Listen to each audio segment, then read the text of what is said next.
So guys, there's another video. This is on selfishness, heaven, hell, ego, psychology, the Bible, the way we portray that, stuff like that. It's pretty interesting. So, got inspired to watch, or to make this video, because I just saw the movie This Is the End. Really funny movie. By the way, I liked it. It is awesome.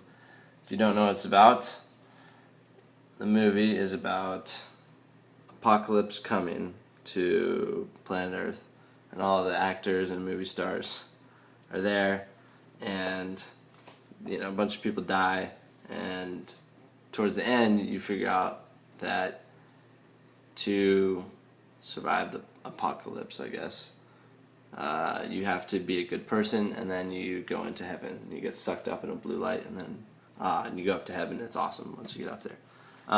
So anyways, I was driving home, and I was like, I remember walking out of the movie theater, I'm like, damn, I was like, so all I have to do is be nice to go into heaven? That thought popped in my head. So whether you believe in heaven, hell, or anything, doesn't matter. Stay with me on this. So I was thinking, I was like, dude, what do I have to do to get into heaven? And I was all this thinking, which is actually selfish thinking, in a way. And I was thinking that, I was like, dude, would I have to just be all like religious and godly and stuff and follow these rules, And then I was like, I kind of forgot about it. I'm driving home, and I remembered, what I had learned a couple years ago about heaven and hell, and something I've thought for quite a while actually, that consciousness is basically what might be considered godly in heaven, and of that realm, and then unconsciousness is what is considered like hell and selfish and evil. So take for example, if I were to do something really bad to someone, so let's say something let's say I were to murder someone, or rape someone, really really bad thing to do. In order for me to do that, I would have to be unconscious enough to not be conscious of their feelings, aka have empathy or sympathy. If I were to have empathy and sympathy, I would not do that, because it would feel shitty myself, because I would empathize with their pain. So that's an example of why unconscious activities are ones that are portrayed as hellish and evil, because they're unconscious of X, for example, another person's feelings, or unconscious of how that is hurting someone. If you're truly doing an action that's bad, or not giving anything to the world, not giving love or kindness, comfort, whatever. So I was thinking about that, and then I was also thinking about how I had talked about before, and this is kind of an interesting thing for you to think about. So, why do you think we have in the Bible the concept that heaven is up in the skies above us, and hell is down into the earth, fiery, down into the earth? Why did it happen to be that? Why wouldn't it be that heaven's in the heart of the beautiful planet, and hell is in the evil space, black space, Because blackness is usually portrayed as evil, Earth, the core, our heart, could be portrayed as good. It's just as likely that could have, heaven could have been portrayed on the inside of Earth, and hell out beyond in the black darkness, So, I think one of the reasons why is because when we are going through the mind process of what might be considered evil, or in other words, just unconscious of other people's feelings, selfish is another way to say that. And when we're selfless and just not worrying or caring about ourselves, not striving to get shit from the world. you know. Once we can break away from that, we feel a lot lighter, and you know, you can feel elated. Ever heard that before? Or enlightened. Enlight, like you're lighter, enlightened. Enlightened. It's like you're lighter on the inside, you know. And you're conscious. Light is what you can see, what you're aware of, okay? And darkness, unconsciousness. And aka selfishness, your only attention is on how can I keep myself alive or get my needs. I need to fucking survive. My two animalistic desires. Okay.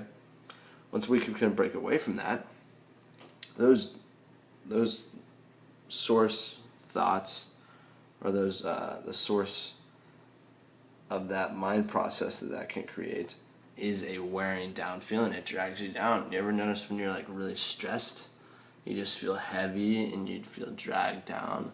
Like, oh man, I just feel like shit right now. I feel dragged down.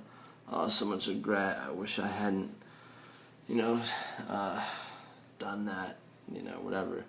Oh, I can't believe I lost that now. I spent all my money. You know, I gambled it away. I wish I hadn't done that, or whatever. You know, just that's an example. But anytime someone's feeling like fear for themselves, worrying, literally being selfish, that's a drag down feeling. Selfless is like an elated, open feeling. You know, so that brings me to the final conclusion.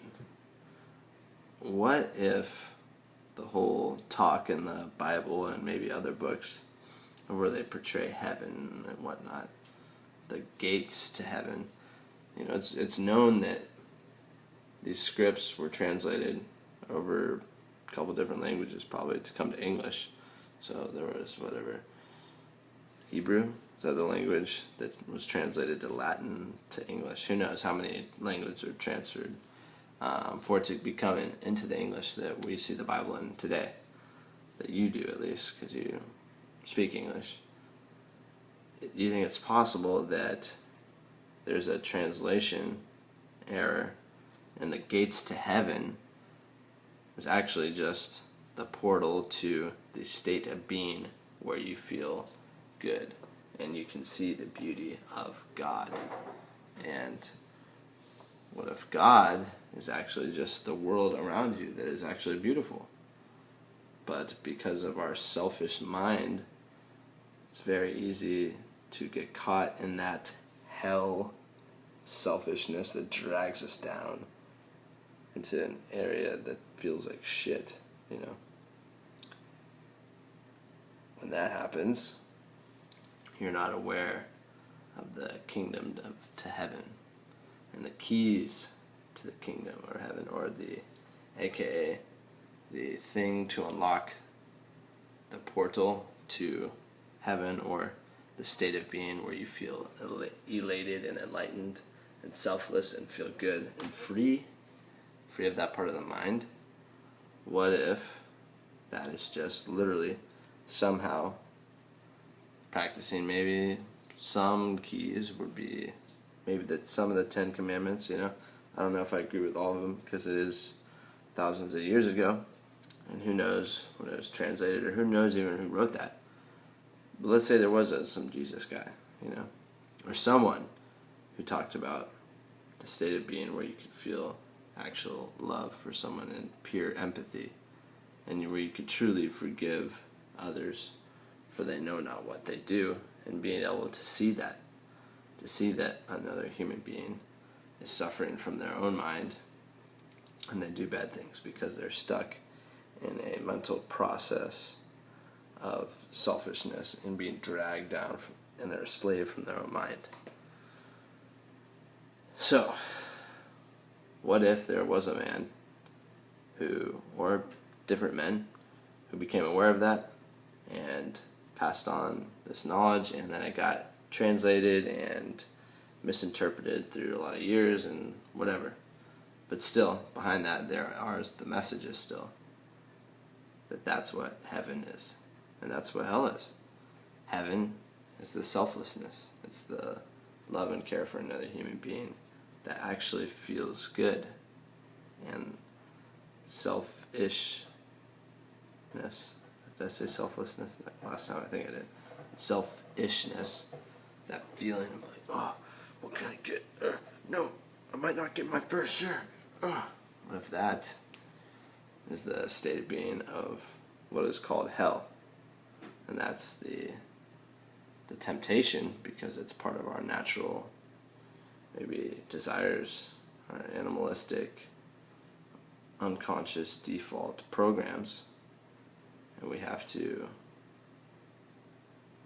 avoid those temptations because it leads to hell, or the state of being of like, ugh, I'm not okay as I am type thing. So there's a couple things to think about. Maybe heaven could be right now for you. And I'm telling you this because I do believe this to be true. Any of the times that I feel like I'm depressed or I'm just like stressed, I'm worried about myself. I'm not thinking about others.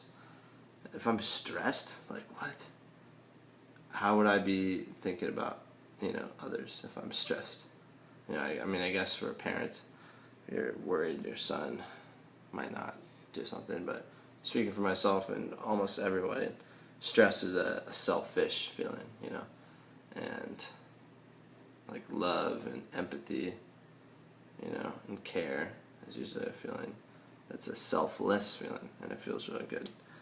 So, I've got one more example to bring to you, and how the illusion or the tricks of our mind can create a hell for us, and then once we break free from it, you can feel and enter the kingdom of heaven.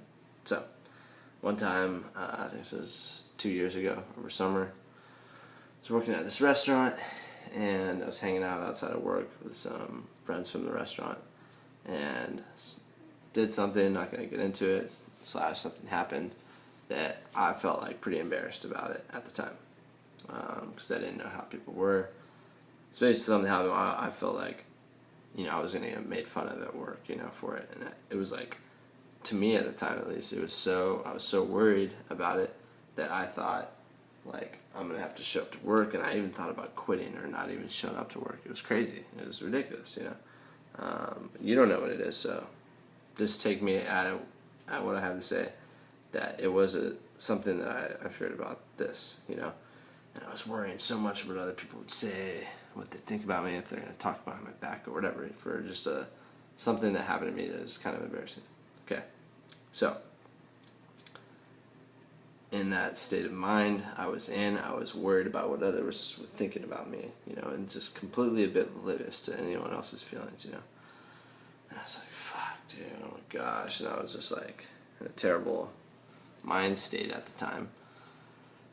And then I opened this book, and the book was basically about our own ego and how that can have a lot of negative consequences from it.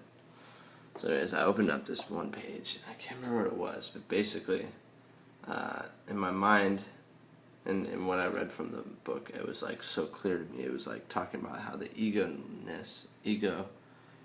is a very selfish thing, and when that happens, it's like the opposite of love and care for another person. You're not at all, because you're only thinking about yourself. And when that hit me, I was just like, holy shit, that like I'm being a selfish prick right now in my mind, Like anyone could be like, yeah, no, obviously you're embarrassed, blah, blah, blah, whatever, and that's completely understandable and normal in our society. But the reality of it is, I was being a selfish bastard, being completely oblivious that I care about anyone else's feelings involved in the situation. And then it just hit me. I was like, bam. I was like, dude, I don't want to be that person. And as soon as I decided to be selfless about it, to throw my ego in the fucking trash can and not give a fuck, I felt better. I felt like literally I had stepped out of hell and into the kingdom of heaven, because I felt lighter. I didn't feel that stress and worrying the next day of,